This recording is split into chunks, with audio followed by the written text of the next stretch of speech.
As a quilting instructor, I was constantly asked, how important is the grain of the fabric? I tell you, sometimes people want to make things far more difficult than it is.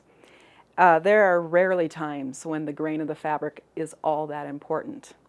Now, there's a lot of you who are just cringing when you hear me say that, but it's true. I learned to quilt from my grandmother, who was a junk quilter, meaning she never bought a piece of fabric for a quilt in her life. All of the fabric came from somebody else's leftovers or from old clothes. And every piece that she ever cut, she cut using a template, and she laid it down on the fabric however she could make it fit on that fabric and get the most use out of that fabric. Sometimes it was on the bias, it was on the slight bias, maybe it was on the straight of the grain, maybe it wasn't. Who knows? Most of her quilts are made out of everything from cotton to corduroy to double knit and polyester. Her quilts are going to last forever, mostly because of that polyester and double knit, but it doesn't really matter, except for when it does matter. I know that sounds like an oxymoron, but it's true. If you are going to piece a quilt from lots of small pieces, ideally, yes, you don't want to have much of it on the bias, but you're always going to have some bias.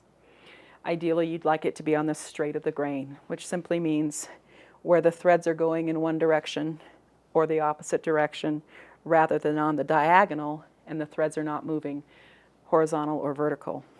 When it's very, very important to use your fabric on the straight of the grain is in your borders. So yes, that's when it matters. In the piecing of your quilt, not so much.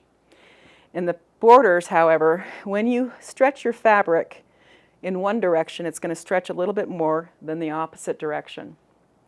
And generally speaking, from the selvage edge to the selvage edge, which is the crosswise grain, you have more stretch than you have in the lengthwise grain, the length of your fabric.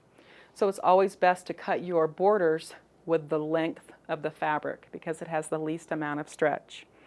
And that's what we're looking for, is stability on the edge of our quilts.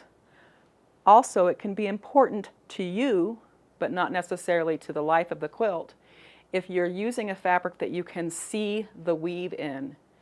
If you don't have it on the straight of grain and it bothers you if you see that weave in a block, a square block, and the weave is not moving with the edge of the block itself. If you have a straight edge here, but the weave of your fabric is going at an angle, it might bother you. So then you might want to be concerned about it. But in the piecing of your quilt, the grain is not that important. The exception is that border, and then the second exception would be if you are using a diagonal set, meaning the blocks are set on point, and you have to have corner triangles or setting triangles. You want to cut those so that the bias is not across the outside edge.